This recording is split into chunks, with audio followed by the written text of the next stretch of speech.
Est-ce que c'est possible de trop s'entraîner en musculation ? Aujourd'hui, on va faire le tour de la science sur le surentraînement pour savoir exactement de quoi il s'agit, comment identifier si tu es dans cette situation et surtout comment faire pour l'éviter.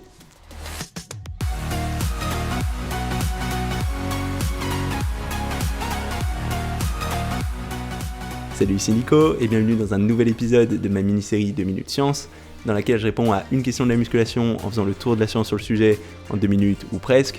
Et aujourd'hui, on va parler de surentraînement. Et le surentraînement, c'est un sujet qui est un peu controversé, parce qu'on a un groupe de personnes qui a tendance à dire qu'on peut s'entraîner au maximum et que ce surentraînement, ça arrivera jamais, que c'est juste une excuse pour pas aller s'entraîner dur, alors qu'à l'inverse, il y a pas mal de personnes qui te disent au contraire que si tu t'entraînes trop souvent avec trop d'intensité, ça peut être contre-productif, que tu peux avoir des problèmes sur le long terme pour bien progresser. Alors, que dit exactement la science sur ce sujet ? Qu'est-ce qu'on entend exactement par surentraînement ? Comment savoir à partir de quel moment tu risques d'être touché par ce phénomène ?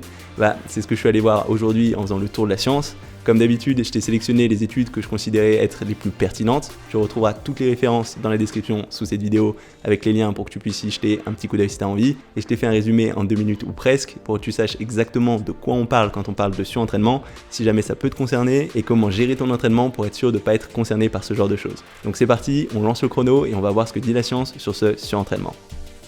Pour commencer, je suis allé regarder du côté de la définition scientifique de ce phénomène de surentraînement. Et j'ai trouvé une méta-analyse de Moysen et ses collègues qui date de 2013 qui résume ça très bien. Et dans cette méta-analyse, ils font la différence entre deux types de surentraînement. Un premier surentraînement plutôt de court terme et de moindres conséquences qu'ils appellent overreaching, et le surentraînement à proprement parler qu'ils appellent overtraining, qui se passe cette fois plus sur le long terme et qui peut être beaucoup plus lourd de conséquences. Et au niveau de la définition de ce surentraînement, ils le décrivent dans les deux cas comme l'accumulation de stress liée ou non à l'entraînement, entraînant une baisse de performance avec ou non des symptômes d'ordre physiologique et psychologique et qui requièrent une récupération de l'ordre de plusieurs semaines à plusieurs mois dans le cas de l'overtraining, le vrai surentraînement. Donc non seulement il y a un aspect physique et physiologique à ce surentraînement, mais il y a aussi un aspect mental et psychique, avec même une sensation de fatigue, de tension, d'énervement et de dépression accrue dans cet état de surentraînement.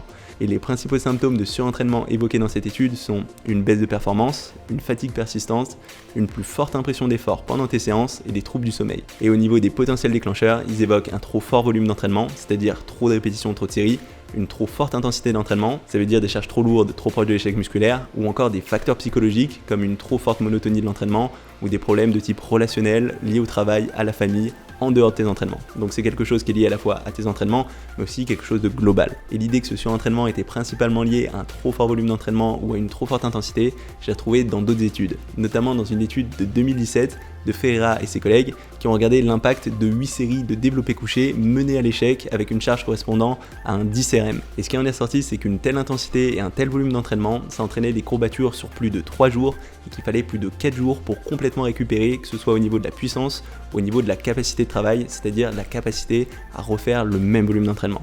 Donc a priori, un fort volume d'entraînement et une intensité élevée a un vrai impact sur la récupération qui peuvent mener vers ces symptômes de surentraînement. Mais du coup, la question qui se pose, c'est quelle va être la bonne quantité d'entraînement qui va nous permettre à la fois de bien stimuler la prise de muscle et en même temps qui ne va pas entraîner ces problèmes de surentraînement. Et j'ai trouvé 2 études très intéressantes sur le sujet. Tout d'abord, une première étude qui date de 2017 de Schoenfeld et ses collègues qui ont étudié 15 études sur le sujet et qui ont observé une tendance à plus d'hypertrophie quand on augmentait le nombre de séries, la quantité totale d'entraînement. Et ils ont mis en avant qu'une majorité d'études semblaient favoriser une approche avec 10 séries ou plus par muscle par semaine pour maximiser l'hypertrophie. Ceci dit, il nuance aussi un petit peu ses propos, vu qu'il souligne qu'il y avait une minorité d'études avec plus de 12 séries et que c'était très dur de conclure quoi que ce soit au-delà de ce volume total d'entraînement. Donc a priori, c'est intéressant d'avoir au moins 10 séries par muscle par semaine pour bien progresser en musculation. Et dans une autre étude de 2017, Amir Talingham et ses collègues ont aussi comparé l'impact de ce volume d'entraînement sur l'hypertrophie en comparant 2 groupes. Un groupe qui réalisait 30 séries par semaine avec 10 séries de 10 répétitions 3 fois par semaine et un groupe qui réalisait seulement 15 séries par semaine avec 5 séries de 10 répétitions 3 fois par semaine. Et ce qui en est sorti, c'est qu'on a eu une hypertrophie significative dans les 2 groupes, mais avec une hypertrophie plus forte au niveau du torse et des bras, dans le cas du groupe qui faisait moins de séries. Donc dans ce cas-là, faire plus de séries, faire 30 séries par semaine au lieu de 15 séries par semaine, semble être contre-productif. Alors, qu'est-ce qu'on va pouvoir retenir de tout ça ? La première chose, c'est que le surentraînement, ça existe bien, mais que le vrai surentraînement clinique, c'est quelque chose de relativement rare. Par contre, des cas de surentraînement un petit peu moins importants, ça peut arriver relativement vite et si tu fais pas attention, ça peut ralentir ta progression. Alors du coup, ce qu'il faudra faire, ce sera non seulement faire attention à réguler ton intensité, pas être systématiquement à l'échec musculaire avec des charges trop lourdes. Donc de façon générale, je te conseille de pas trop enchaîner des séances lourdes et de laisser aussi 1 à 2 répétitions avant l'échec musculaire, surtout en ce qui concerne tes exercices les plus lourds. Ensuite, en ce qui concerne le volume total d'entraînement, je te conseille de rester dans la borne des 10 à 20 séries par semaine par muscle pour réussir à bien progresser. Si tu es en dessous, il faudra parier que tu progresseras pas aussi vite que ce que tu peux. Si tu es au-dessus, tu risques d'avoir les premiers signes de surentraînement. Après, on sera tous différents, donc c'est à toi de tester. Je te conseille de commencer plutôt avec un petit nombre de séries, être plutôt proche de ces 10 séries par semaine, et ensuite, petit à petit, de voir si tu peux augmenter progressivement ce volume d'entraînement et regarder quel va être l'impact sur ta progression. Donc le surentraînement, ça existe, et de la même façon qu'il faut faire attention à en faire suffisamment pour bien progresser, il faudra aussi faire attention à pas trop en faire, à pas être trop lourd, trop proche de l'échec musculaire, et à pas avoir trop de volume d'entraînement. Ça va être tout pour aujourd'hui. Si jamais ça t'a plu, n'hésite pas à mettre un petit pouce bleu ou un petit commentaire, en particulier si tu as des ressources ou des expériences en lien avec ce thème. Je pense que ça peut intéresser tout le monde. Si t'es pas encore inscrit à ma chaîne YouTube, n'hésite pas à le faire maintenant pour savoir quand je sortirai de nouvelles vidéos.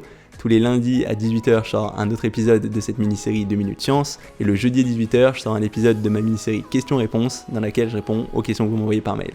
Donc si t'es pas encore inscrit, n'hésite pas à le faire maintenant pour pas rater ça. C'est tout pour aujourd'hui, on se retrouve très rapidement. Salut!